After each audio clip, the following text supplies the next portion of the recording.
So when I teach my econ courses, pretty much all of them, I ask students some basic questions pointing to both macroeconomics and microeconomics, the orientation type of things you kind of kick the class off with. At any rate, so the questions are pretty straightforward. Asking, are we in a session? Are we in a recession right now? What is a recession to you, if you will?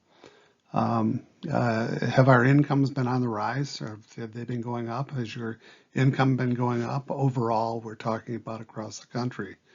Again, I'm just trying to get a flavor from students on what their thoughts are on these things. Have incomes over the last, 20, 30, 40 years, have they become more or less equal over time, over that time frame? What percentage of income do we actually pay in taxes on average? Again, if you will. Anyways, the list goes on and on, as I indicate here. But so for the sake of brevity, because I tend to go along, I want to focus on productivity in this presentation. But first, I'm going to go through and kind of answer those questions or speak to those questions very briefly. So in general, in economics, we say that if we are in a recession, answering this question, are we in a recession or not, 2 consecutive quarters of negative real GDP growth, or GDP, of course, being gross domestic product. And that what GDP or gross domestic product means is all the goods and services that are produced the value of all those goods and services that are being produced, dollarize them in essence, right? At retail level, okay? So at any rate, so far as we're not in a recession, as you can see from this chart, we're well above zero. And it's hard to kind of gauge some of these things, but in general, what we say is that a good rate of economic growth is about 3%. Good healthy rate of growth is 3% or more. You'd ideally like to actually grow more than that, but you certainly don't want to be growing less than that over a period of time. Anyhow, so in our little graph here, what you'll notice is that yes, we did hit that 3% in 2018, and when you take COVID out of the picture, 2020 and 2021, those were aberrations, right? Because production pretty much stopped in 2020, and then we picked back up in 2021. Nonetheless, we haven't hit that 3%, aside again from 2018, going back to 2005. So we've got a ways to go in terms of this economic growth. This is something that is a concern for all of us, of course. So the next question is, are real incomes actually rising, or are they falling? And it's pretty clear from this graph that you can see that the incomes have actually gone up. There was a downturn after 2019. 2019 was the high water mark, and at $81,210. In 2023, it's up from a lower number, but it's still below that 2019 number at $80,610. And these are real numbers, and adjusting for inflation and so on and so forth. Another thing to keep in mind is that this is from the Census Bureau, the numbers that are tallied, if you will, from the Census Bureau, and they would be getting their numbers from another government agency, the Bureau of Economic Analysis, actually, for the income, if you will. But when we talk about households are a subset of the total population. The overall population in 2023, we'll just say, was at 335 million, and of that, there were 132 million households, so about 2.5 or 2.6 people per household is what that breaks down to. So keeping in mind that $80,610, typically you would have 2 people earning incomes in that household. So it really is not a very, very high dollar mark, if you will, if we're talking about $40,000 per person, okay? That breaks down budgetary-wise, it breaks down to about $20 an hour. So 2 people earning $20 per hour. It's not nothing, but it certainly is not exorbitant, if you will, okay? So the next point of concern is that are the incomes that we're actually earning, have we become more, our income distribution, has it become more or less equal over time? It's not to say that we want to have equal income distribution, but we want to have something closer to that, closer to a more equal income distribution for a variety of reasons. But at any rate, this is something that's called the Gini coefficient or the Gini index. And basically what it is that it indicates the closer you are to zero, that's the where you have more equal income distribution. So just again, looking at this chart is pretty straightforward. That our incomes have become more disparate over the last 25 years for sure. When in 1980, for example, we were under 35 or 0.35 index, and today we're well up over 40. And there was a dip during COVID, but that's when people incomes were equalized because no one was working, right? I'm exaggerating, but anyhow, you get the point. So the point again is that, or the question is that comes from this is that why is this the case? Why is this going on? Why is the income distribution why has that become more disparate? Why is that the chasm widened, if you will? Why is it that there's less equality rather than moving us closer to that equality? And again, anyway, these are questions to ask. But again, I just wanted to point that out that yes, our incomes have become less equal over time, unfortunately. So another question, of course, is that how much do we actually pay in taxes, in income taxes? How much of our income, it's not just income taxes, but taxes overall.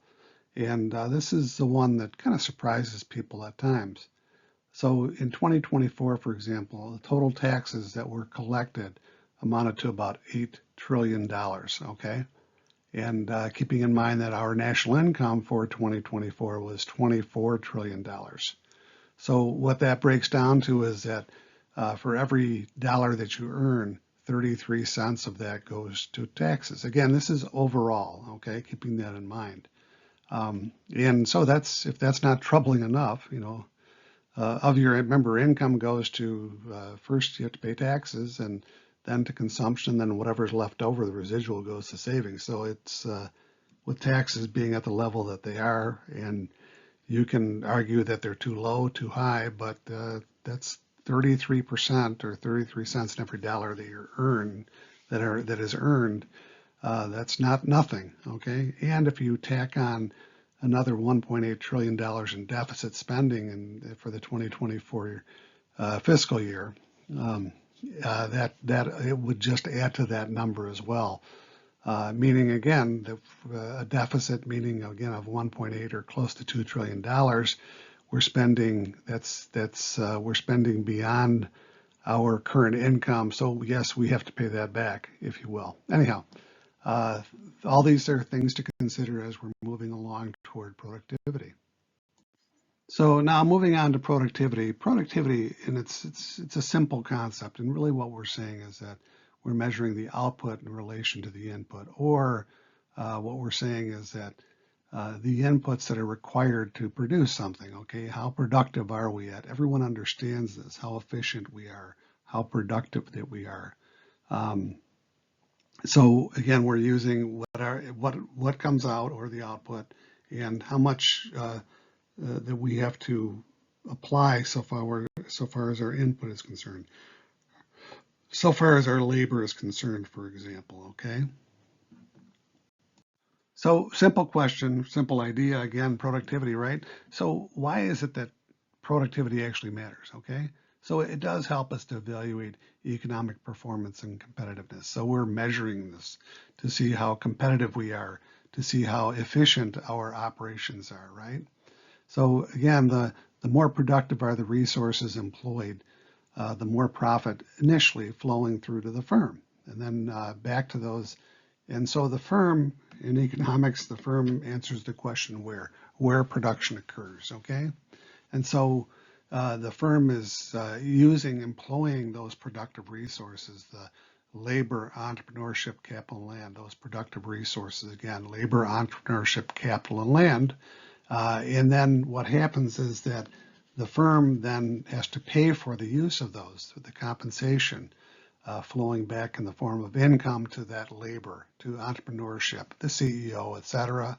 management, if you will, capital, the owners of the company, and land. Okay, so when the higher the productivity results in higher standard of living for those productive resources that are being employed at the firm. The next step that comes along is that when you inject competition into the mix, this is the invisible hand of competition. Thank you, Adam Smith. So the more competitive is the market, the more quickly those lower costs at the firm are passed on to the household as consumers, right? So the costs are lowered initially at the firm, right? The cost of becoming more efficient, more productive. And what happens is that the competitive nature between the firms, they ultimately have to pass those cost savings on in the form of lower prices. To whom? To the consumer. And this is the objective, is that so we've got the household and the one hat holding, with the owners of those productive resources, the labor, entrepreneurship, capital, and land. And on the other hand, we have household as consumers. And the ultimate aim, of course, is that consumer sovereignty. And the way that that is achieved, again, is through that competition. So efficiencies, productivity, translated ultimately back to the household in the form of lower prices to the consumer, that equates to consumer sovereignty. Okay, put a nice bow around it. So there are different ways of measuring productivity, if you will. And this one, the one that we're talking about in the first case, would be labor productivity, and that's the output based on the number of hours that are worked. Okay, how much was actually produced, and what the input, the hours that were actually employed to produce that, whatever that is, those goods and services, right? So this is something that's put together. This is actually something that is measured by the Bureau of Labor Statistics under the Department of Labor. So this is an example I use in my class all the time, and I'm not going to walk through the entire thing, but it's very straightforward. We're making lug nuts at our firm, okay? And so we're paid an hourly compensation wage of $20 an hour, and the amount that's actually produced then in this case would be 100 lug nuts in the form of, in the course of 1 hour. All right, and we ended up with the unit labor cost. But the point again is that the productivity part is the amount that actually comes out the other end. Okay, so the 100 lug nuts that are produced, and so if you have an increase in productivity of 10%, so we would be increasing our output from what? From 100 lug nuts to 110 lug nuts with that 10% increase. So and how, examples of how a firm can increase productivity would be improving those productive resources that are being employed at the firm. So educating or training the labor, becoming more adept at your job, improving management techniques rather. That's the entrepreneur phase of this, the management end of it. Adding technology, that would be capital. Okay, when we say capital in economics, we're talking about physical capital, and physical capital could be robots, automated equipment, and a new factory, whatever. That would be that capital piece. Relocation, the last piece would be land. We could reduce the cost of land. The land meaning if you move to a further out from the urban area, for example, the land might be less expensive. So these are all just kind of examples. And the goal of this is to increase your productivity, right? So the other way that productivity can be measured, and this is probably more appropriate, if you will. The first is we attach that productivity to labor. That was that first example that we're using. This one, we're saying that productivity has increasingly become associated with things other than labor. Nonetheless, we stick with that labor side just because people are involved. But if typically what's happened, and it's pretty straightforward, most advances out there in productivity gains, if you will, have come in the form of technology, adding technology, moving from a horse and plow to tractor, for example. This is it's all around us, and especially when you start talking about artificial intelligence and the like, when you're adding this technology, then if you think about it, the rationale for adding technology is that you're trying to do what? You're trying to become more efficient. You're trying to become more productive. You're trying to lower your cost, the cost of your production. And the production involves using those productive resources, the labor, entrepreneurship, capital, and land. So typically, again, when we talk about capital in economics, we're talking about that physical capital, machinery and equipment, et cetera. But underlying that physical capital, remember, these are the owners of the firm. That would be the physical, underlying that physical capital would be financial capital, again, or the owners of the firm in the form of like stockholders and bondholders. So the equity capitalist or the stockholders or the bond side would be the debt capitalist, okay? So again, this is another way of looking at this productivity.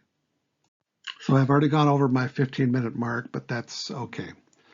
So now we're going to start looking at this productivity, how we kind of measure it in the real world, if you will, or in the grander scheme of things. So what we can do is we can look at GDP, which is the gross domestic product. Okay, that is our output. And so if we break that down like on a per capita or per person basis, it kind of gives us an idea of what productivity could be or how it could be measured across nations, if you will, okay? So bear this in mind, that GDP, again, those are all the goods and services that are produced in an economy for a given period of time, the sales price of that at the retail level. So here's kind of a neat graph, the per capita GDP graph. And what you'll notice is that there's some switcheroos going on here at the top. So in 2014, we've got Qatar or Qatar or whatever, however you pronounce it. There are a lot of different ways to pronounce it on top, and it's in the what place? It's moved down to 5th place in 2024. And you'll see, again, focusing on 2024, it's kind of cool to look at theirs. This is that per capita. We're using, it's called purchasing power parity or PPP. To dollarize this, to kind of put us all on the same page, if you will, or to level things out. So we're comparing apples to apples, across from one country to the next. Point being is that what you'll notice that the United States was down pretty close to the bottom, and when I say the bottom, with the countries that are represented here in 2014. And in 2024, it's gone up quite a bit, all right? And again, the interesting takeaway from this is that all of these countries, aside from the U.S., are very small. In fact, you could add all the populations together, and I doubt that they would come to 100 million people. Remember, we're 341 million people today, and in 2024, it may have been 335 million. At any rate, this tells you, this is kind of a snapshot of how productive that we really are when you start thinking about it. How much productivity, how much production is being produced or being, is again, being produced by individuals. And in this case, we're talking about the U.S., $85,000 worth of goods and services per person. Interesting, isn't it? So again, another way of kind of slicing and dicing this, and there are a lot of different ways of doing this, I suppose. We already talked about the per capita GDP. That's an annualized amount, right? And so now we're going to be looking at it in terms of labor. So the productivity that we're often associated with, it's the easiest one to do, is associating with the labor that's actually being employed. Even though labor is, again, just one part of that productive resource mix. So this is, again, an example of the U.S. and for the year 2023. So again, when we're looking at this, the numbers here, we're looking at we're using, again, the PPP or that purchasing power parity dollars, if you will, international dollars as they're referred to here. And the U.S. is somewhere in the middle there, but once again, what you'll notice is that at $70, The U.S. is the largest. Again, you could combine all of these countries together, and they would be smaller than the U.S. All the ones that are presented here. So just with that in mind, yes, we are extremely productive as a nation. However you want to slice this up, we are extremely productive. Okay, so one more time, looking at this in the framework of productivity, and again using the same labor idea here as that we were talking about before, that the GDP per hour that's employed. The U.S. is very, very high again, north of $80 per, above $80 per hour, if you will, that's being produced so far as GDP is concerned. And again, I also have the size of the population in the U.S. again was at 334 million, but showing it here as 333 million. This would have been 2022, excuse me. So it was a little bit lower. Okay. Anyway, just again to highlight, underscore the fact that the U.S. again is extremely productive. We are very, very productive. So just to again kind of walk through this one more time, just to kind of put a bow around it. This conversation, this talk about productivity. This is absolutely crucial to economic health of a country, of course, is how productive, however you want to measure it, by person or whatever, how productive a nation actually is. And again, there's no doubt about it that the U.S. is extremely productive. And there's more to follow with this. It's kind of a starting point. When we start talking about other things such as trade and so on and so forth, it becomes another point, part of the discussion. But again, I just wanted to kind of lay this out for you. So again, productivity is is a crucial economic indicator. And the way we arrive at that, again, just simple terms, is that our labor productivity is equal to the output divided by the hours that are worked. Again, very, very simple. Tough to get those numbers, trust me, because that's something that the Bureau of Labor Statistics pulls out every month from various firms, across the country. So higher productivity, ultimately, the objective is that increasing the productivity, it ultimately ends up benefiting the household as owners of those productive resources in the form of more income, higher incomes, and also to the household as consumer in the form of lower prices. And that's dependent upon what? Increased productivity gains being passed on to the consumer, the dividend flowing through the consumer through competitive markets. So again, comparing it from across, from nation to nation, this is an important thing to kind of do so that we have a track of where we're at relative to the rest of the world. And we are definitely at the forefront of this, especially when you consider the size of our country. And we could get into the disparate incomes and so on and so forth, but that's for another discussion. But it's always something to keep in mind that, yes, we Americans are extremely productive. As a nation, we're extremely productive on an individual basis. Again, that per capita GDP idea. We are extremely productive. So always keep that in mind.